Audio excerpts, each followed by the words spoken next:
Saudara-saudara yang terkasih, Kahal Masyah, jemaat Tuhan yang diberkati. Salam Alehi. Saudara-saudara yang terkasih, banyak hal dalam perbincangan khususnya di media sosial yang lagi ngetren akhir-akhir ini adalah mengenai vaksinasi atau pemberian vaksin COVID-19 kepada penduduk dunia ini. Masing-masing negara punya jadwal tersendiri untuk memberikan vaksin kepada warganya. Saudara-saudara yang terkasih, dalam hal ini banyak pendapat, banyak komentar, baik itu benar atau salah, komentar yang negatif atau positif muncul di dalam media-media sosial, sehingga orang-orang yang sudah kemasukan ada yang teracuni pikirannya sehingga menganggap vaksin COVID-19 adalah sangat berbahaya dan mematikan. Tapi ada juga yang punya pikiran bijak, pikiran yang bersih, menanggapi vaksinasi COVID-19. Dia melihat dari kebenaran, yaitu firman Tuhan, dan dia tidak langsung menghakimi bahwa vaksin COVID-19 adalah salah, tapi dia banyak berpikir dalam kenetralan sehingga tidak muncul emosional yang membawa unsur-unsur negatif yang meracuni banyak orang. Pada saat ini saya akan kutip beberapa komentar yang masuk ke saya. Yang pertama yang bersifat negatif. Begini, vaksin COVID-19 merupakan penggenapan nubuatan kitab Wahyu tentang tanda yang diberikan oleh The Beast 66 kepada semua orang. Komentar yang kedua, vaksin COVID-19 merupakan alat anti-Mesias untuk mengendalikan semua orang sesuai kehendaknya. Yang ketiga, vaksin COVID-19 merupakan cara Illuminati untuk menguasai banyak orang untuk nantinya disiapkan di dalam dunia tatanan dunia baru melalui vaksin COVID-19 yang di dalamnya ada mikrochip. Berikutnya, vaksin COVID-19 itu bersifat merusak. Komentar negatif lain, saudara, datang dari rohaniwan. Ada yang mengatakan demikian dengan emosional, bahwa orang yang melakukan vaksin COVID-19 jelas-jelas melanggar firman Tuhan. Sebelumnya rohaniwan yang lain mengatakan bahwa vaksin COVID-19 itu di dalamnya disertai dengan mikrochip yang dapat membaca identitas penerima vaksin tersebut, sehingga orang tersebut dapat dikendalikan nantinya oleh kelompok Illuminati si Antimitias 666. Sponsor yang mendanai pembuatan vaksin COVID-19 yang dimaksud tersebut adalah Yayasan Bill Gates dan Melinda Gates. Itulah saudara komentar-komentar negatif yang sampai ke saya, dan saya jelas mendengar sendiri. Dan berikutnya komentar-komentar yang bersifat positif dan membangun sebagai berikut.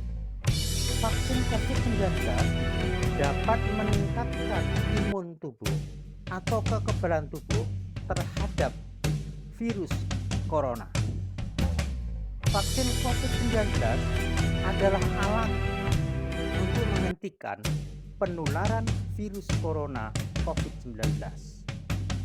Yang berikut adalah vaksin COVID-19 itu seperti vaksin-vaksin yang lain yang sudah diterima sebagian besar masyarakat, seperti vaksin hepatitis B, vaksin BCG, vaksin campak, vaksin polio, vaksin DPT yaitu difteri, tetanus dan pertusis, serta vaksin influenza. Saudara-saudara yang terkasih, apakah pernyataan tersebut sesuai fakta, sesuai kenyataan, atau hanya hoax dan konspirasi yang bertujuan menggagalkan program vaksinasi di seluruh dunia? Apakah pernyataan-pernyataan tersebut sesuai dengan firman Tuhan? Ikutilah video ini hingga tuntas sehingga saudara memperoleh pemahaman yang benar, utuh dari sumber yang benar. Selamat menikmati. Saudara-saudara yang belum pernah subscribe, silahkan tekan subscribe dan like. Terima kasih atas dukungannya dan untuk mengikuti video-video berikutnya. Tuhan memberkati. Teori konspirasi itu menyebut kalau Bill Gates dengan dananya yang besar itu berencana menanamkan microchip ke dalam vaksin COVID-19 untuk memantau pergerakan warga yang mendapat vaksin itu. Bill Gates menyangkal tuduhan itu. Apakah tanggapan Bill Gates terhadap tuduhan dari teori konspirasi tersebut? Mari kita dengarkan saudara-saudara, seperti yang diucapkan Bill Gates sebagai berikut. Saya tidak pernah terlibat dengan jenis microchip apapun. Hampir sulit untuk menyangkal hal ini karena sangat bodoh dan aneh. Tapi ini terus berulang sehingga isu ini hampir seperti kenyataan, kata Bill Gates. Selanjutnya, di dalam CNBC Indonesia tanggal 1 November tahun 2020, dia mengatakan demikian. Anda tahu, kami selalu memiliki beberapa kewaspadaan tentang vaksin, tapi bukan gagasan untuk menghubungkannya ke teori seperti menanam microchip ke setiap orang.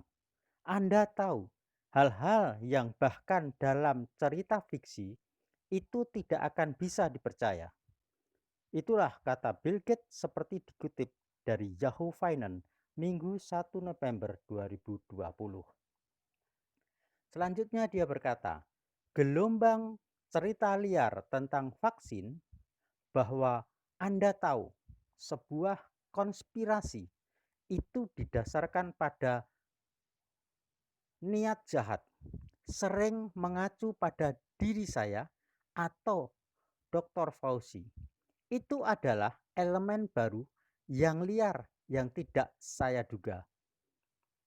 Ketakutan tentang teori konspirasi semacam itu yang telah menyebar seperti api di jejaring sosial termasuk Facebook, Instagram, YouTube, Twitter, dan lain-lain akan membuat banyak orang menolak vaksinasi, menolak pakai masker atau prokes lainnya. Saudara-saudara yang terkasih, apakah vaksin itu? Vaksin adalah zat atau substansi yang berfungsi untuk membantu tubuh melawan penyakit tertentu. Tubuh yang sudah divaksin akan membentuk antibodi terhadap virus tertentu. Vaksin merupakan produk biologi dari virus yang dilemahkan dan digunakan untuk imunisasi. Lantas apakah imunisasi? Imunisasi itu adalah kegiatan untuk meningkatkan daya tahan tubuh dengan memberikan vaksin. Kekebalan tubuh terhadap penyakit tergantung dari vaksin yang diberikan. Saudara-saudara yang terkasih, kita sebenarnya sejak kecil sudah dapat vaksin ini dengan istilah vaksinasi atau program imunisasi. Sejak kecil kita sudah dibawa orang tua ke puskesmas, posyandu, atau rumah sakit untuk memperoleh imunisasi. Apa yang diberikan dalam imunisasi? Yaitu vaksin. Ada 5 pokok vaksin yang sudah ada pada kita. Sebagian besar penduduk bumi adalah vaksin hepatitis B, vaksin BCG, vaksin campak, vaksin polio, vaksin DPT yaitu difteri, tetanus, pertusis, dan vaksin influenza. Kalau ditambah lagi satu vaksin untuk menangkal virus corona, maka akan diberikan pada saat dewasa, karena munculnya virus corona kita sudah dewasa, yaitu diberikan vaksin COVID-19. Jadi vaksin COVID-19 menambahkan 5 vaksin yang sudah ada dalam tubuh kita. Supaya apa? Supaya kita kebal dan bisa mengantisipasi tentang datangnya penyakit dari virus corona.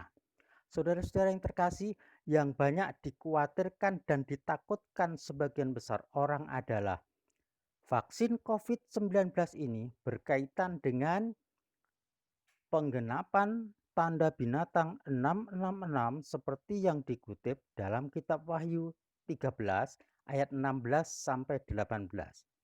Benarkah vaksin COVID-19 itu merupakan tanda binatang 66 seperti kitab Wahyu? Kita harus mencermati dari sumber yang benar, saudara-saudara, yaitu kitab suci. Coba kita lihat ajaran Tuhan di dalam Matius 24 ayat 32 sampai 33. Pelajari tentang pohon ara. Bila rantainya sudah melembut dan daun-daunnya bertunas, itu merupakan tanda musim panas sudah dekat. Demikian juga tentang tanda-tanda akan kedatangan Mesias yang kedua dan kesudahan zaman ini. Tanda-tanda itu agar dikenali. Bisa dilihat, dibaca dalam Matius 24, 1 sampai dengan 31. Apa itu saudara tandanya? Muncul Mesias palsu, guru palsu, terjadi perang dunia 1, 2 sudah saudara. Kemudian perang regional yang terakhir, Azerbaijan melawan Armenia. Ya, kemudian timbul kebencian antar orang, terjadi kelaparan, gempa bumi, wabah, itu sudah dinyatakan dan terjadi. Tapi itu dikatakan Tuhan itu hanya tanda awal penderitaan. Jadi belum mengarah ke yang sesungguhnya, maksudnya kesusahan besar. Kemudian juga Tuhan mengatakan demikian pula akan munculnya anti-Mesias the Beast 66 yang tertulis dalam kitab Wahyu 13 ayat 16 sampai 18 tentang pemberian tanda di tangan kanan atau di dahi bagi pengikut the Beast 66. Supaya hal ini, maka kita harus mengenali tanda-tanda akan penggenapan tanda binatang 66 tersebut dari sumber yang benar dan hakiki, yakni kitab suci. Oleh karena itu, saudara-saudara, kita tidak bisa sembarangan langsung menetapkan bahwa vaksin COVID-19 tanda 66. Mari kita lihat selanjutnya, saudara. Pada saat kapan kemunculannya The Beast 66 dan pemberian tanda 66 tersebut? Kitab Gilyahna atau Wahyu menjawab, yaitu pada saat meterai ketujuh dibukakan dan sangkakala ketujuh ditiup oleh malaikat Tuhan. Yang perlu diketahui saat ini adalah sudah sampai meterai keberapa dan sangkakala keberapa. Seperti Yesus tadi kan bilang, kalau tanda-tanda tentang tadi pohon ara, ya, seperti juga tanda-tanda ini adalah sudah ada baku di dalam kitab suci. Jadi kita harus mengikuti tanda-tanda itu baru sampai penggenapannya. Untuk ini kita pelajari kitab Gilyahna atau Wahyu mulai pasal 5 tentang meterai. Pasal 5 menyatakan bahwa Mesias yang dapat membuka meterai itu. Pasal 6, Mesias mulai membuka meterai. Saudara, dalam hal ini perlu diketahui bahwa setiap meterai dibuka disertai kejadian-kejadian yang dahsyat dan ada yang bersifat misteri. Secara singkat kita lihat, meterai 1 dibuka kejadian yang mengikuti adalah seperti ini. Ada seekor kuda putih dan orang yang menungganginya memegang sebuah panah dan kepadanya dikaruniakan sebuah mahkota. Meterai kedua, saudara.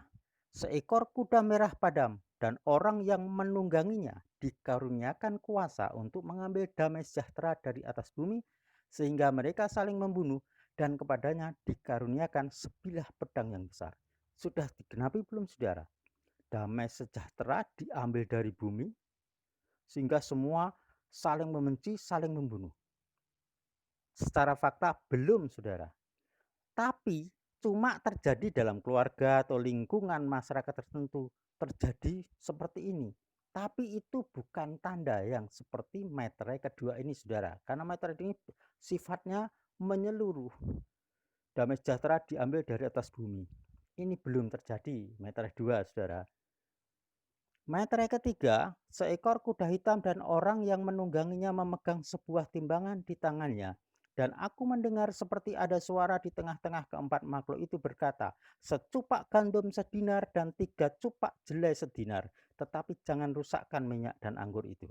Ini berbicara tentang upah sehari yang hanya bisa untuk mencukupi kebutuhan hari itu. Berarti ini sangat-sangat memberatkan para pekerja untuk menghidupi dirinya dan keluarganya, yang menimbulkan kemiskinan dan kelaparan yang sifatnya mendunia, saudara.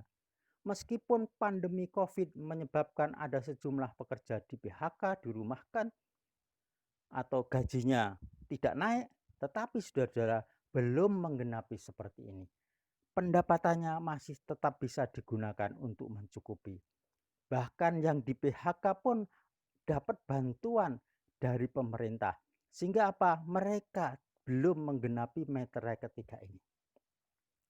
Meterai keempat, seekor kuda hijau kuning dan orang yang menungganginya bernama Maut dan kerajaan Maut mengikutinya. Dan kepada mereka diberikan kuasa atas 1/4 dari bumi untuk membunuh dengan pedang dan dengan kelaparan dan sampar dan dengan binatang buas yang ada di bumi. Saudara perhatikan, meterai keempat itu 1/4, saudara, penduduk dunia mati. Matinya baik oleh pedang, oleh kelaparan, kemudian wabah penyakit sampar, atau oleh binatang buas. Nah sekarang tahun 2019, saudara, sampai 2020 ini penduduk dunia jumlahnya itu 7,7 miliar, saudara. Kemudian yang meninggal, ya, kalau dihitung 1/4-nya seperti nubuatan meterai keempat tadi, itu dari 7,7 miliar, 1/4-nya adalah sekitar 1,9 miliar lebih. Nah, sekarang kita bandingkan, saudara. Pandemi COVID-19 ini menurut catatan terakhir tanggal 11 Januari 2001, ini yang meninggal karena COVID-19 itu jumlahnya hanya 1,93 juta orang. Jadi masih jauh 1/4-nya jumlah penduduk bumi, saudara. Jadi yang mati dari COVID 1,93 juta orang, sedangkan 1/4 penduduk bumi yang dinubuatkan dalam meterai keempat tadi kalau terjadi bulan ini 1,9 miliar, yang 1/4-nya penduduk bumi yang mati. Jadi meterai keempat belum terjadi. Meterai kelima, jiwa-jiwa mereka yang dibunuh oleh karena firman Tuhan dan oleh karena kesaksian yang mereka miliki, dan kepada mereka diberikan sehelai jubah putih, dan kepada mereka dikatakan bahwa mereka harus beristirahat sedikit waktu lagi hingga genap jumlah kawanan pelayan dan saudara-saudara mereka yang akan dibunuh sama seperti mereka. Saudara-saudara, ini adalah meterai kelima. Meterai keenam, kita lihat gempa bumi yang dahsyat. Matahari menjadi hitam bagai karung rambut. Bulan menjadi merah seluruhnya bagai darah. Bintang-bintang di langit berjatuhan ke atas bumi. Menyusutlah langit bagaikan gulungan kitab yang digulung. tergeserlah gunung-gunung dan pulau-pulau dari tempatnya. Meterai keempat jelas belum digenapi, saudara. Loh, lantas apa hubungannya dengan yang ditujukan vaksin COVID-19 menggenapi apa yang dituduhkan di dalam kitab Wahyu, yaitu tanda 66 di tangan kanan atau dahi? Saudara-saudara, kita mengerti di sini bahwa terjadinya The Beast 66 yang sangat keji itu terjadi dalam meterai ketujuh setelah dibuka. Dan meterai ketujuh itu pun, saudara, setelah dibuka ada 7 sangkakala. Dan setiap sangkakala ditiup ada peristiwa yang dahsyat. Dan terjadinya The Beast 66 itu adalah pada meterai ketujuh dibuka dan sangkakala ketujuh. Oleh sebab itu, saudara-saudara, masalah vaksin COVID-19 yang dituduhkan sebagai tanda binatang 66, karena di dalam vaksin COVID itu ada sejenis microchip seperti yang dituduhkan kepada Yayasan Bill Gates tadi, ternyata tidak benar. Sesuai kitab suci, tidak benar. Vaksin COVID-19 sesuai kitab suci belum menggenapi tanda 66 The Beast seperti yang ada di dalam kitab Wahyu. Oleh sebab itu, saudara-saudara, marilah kita yang takut khawatir tentang mengikuti vaksinasi COVID-19, buang kekhawatiran, ketakutan. Pemerintah yang ditetapkan oleh Tuhan seperti di dalam kitab Roma 13 ayat 1 sampai 5, pemerintah bermaksud baik kepada rakyatnya. Dan saudara-saudara, kita harus mengerti hal ini. Jadi kalau kita mengikuti program pemerintah, maka kita itu mengikuti ketetapan Elohim. Sebab Yesua HaMasyiah mengajarkan siapa yang mengasihi Yesua atau Mesias itu melakukan perintah-perintahnya. Jadi kalau orang dengan sembarangan mengatakan bahwa vaksin COVID-19 itu adalah buatan setan atau cara The Beast 66 untuk menanamkan tanda, itu tidak sesuai kitab suci. Itu hanya karena orang tersebut lebih banyak membaca atau merenungkan yang dimunculkan di medsos tentang hal-hal keburukan-keburukan dari orang-orang yang kena vaksin. Seolah-olah itu nyata, tapi itu adalah teori konspirasi. Seperti di salah satu negara Eropa dikatakan dalam media sosial, setelah divaksinasi COVID, orang itu meninggal. Ternyata setelah dibaca semua, itu ternyata beberapa minggu kemudian setelah orang tadi divaksin COVID, itu meninggal. Memang meninggal, tapi meninggalnya bukan karena vaksin itu, tapi karena dia memang sebelumnya sudah sakit jantung. Jadi saudara bisa lihat, orang sakit jantung bisa mati sewaktu-waktu. Coba kalau tadi orang itu matinya sebelum divaksin, mesti nggak dibuat berita di medsos. Karena tujuannya apa? Berita-berita yang seperti itu adalah merupakan salah satu teori konspirasi. Seperti orang mengeluarkan dana yang besar untuk teori konspirasi perjalanan di bulan. Seperti itulah saudara, seperti nyata. Jadi saudara, di sini kita sekarang sudah terang. Firman Tuhan itu terang. Firman Tuhan itu kebenaran. Oleh sebab itu, percayalah pada firman Tuhan dan saudara akan memperoleh berkat dari firman itu. Keselamatan beserta kita. Dan saya ingatkan, kalau kita mengatakan tidak mau divaksin COVID-19 alasannya dilarang Tuhan, saya minta tunjukkan ayat itu yang Tuhan melarang kita melakukan vaksinasi COVID-19 yang berkaitan dengan tanda 66. Kemudian kita harus mengerti saudara, bahwa kalau otak kita sudah terisi hal-hal buruk tentang vaksinasi, maka kita dengan berita baik pun yang benar tetap kita menolak.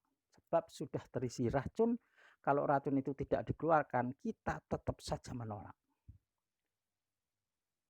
Oleh sebab itu, saudara-saudara, marilah kita lakukan apa yang disediakan bagi kita dengan sukacita. Kita jalani dengan ucapan syukur, percaya bahwa orang yang mengandalkan Yahweh, orang yang berharap kepada Yahweh, yang percaya kepada Yahweh, tidak akan dipermalukan, tapi diberkati, dimuliakan. Dengan demikian, saudara, kalau kita lakukan yang satu harus sesuai firman Tuhan, maka yang lain juga harus sesuai firman Tuhan. Kalau salah satu kita menolak firman-Nya, sementara yang satu untuk kita lakukan, sama saja kita menolak semua firman. Oleh sebab itu, saudara-saudara, marilah kita lakukan apa yang sudah disediakan Tuhan bagi kita. Dengan terang Tuhan, kita lakukan bagian kita. Oleh karena itu, dengan rasa syukur, senang, marilah kita berjalan maju di dalam program-program yang sudah ditetapkan. Dan kita memang harus selektif. Dan selektif itu tidak mengandalkan kita sendiri, tapi juga dari para ahli-ahli, sehingga muncullah kenetralan dan kita bergerak. Marilah saudara-saudara, kita tanggapi semua yang buruk dengan terang firman Tuhan. Semua yang mengacaukan pikiran kita tanggapi dengan firman. Saudara bisa melihat, satu ahli mengatakan bahwa vaksin COVID-19 bisa merubah DNA. Sementara ahli yang lain mengatakan tidak mungkin vaksin bisa mengubah DNA. Belum pernah terjadi. Bagaimana saudara menghadapi dua perbedaan seperti itu? Kalau saudara sudah terisi racun tentang vaksin, maka saudara akan mengatakan, memang benar vaksin itu akan merubah DNA. Sehingga apa? Saudara akan takut dan menolak vaksin. Tapi kalau pikiran saudara netral, saudara akan memilih. Kalau dua ahli aja berbeda, banyak ahli juga berbeda-beda. Berarti yang benar apa? Firman Tuhan. Ikuti firman Tuhan. Saudara-saudara, Bapak Yahweh memberkati saudara semua. Sukses besar untuk saudara-saudara. Terima kasih atas perhatian dan dukungannya.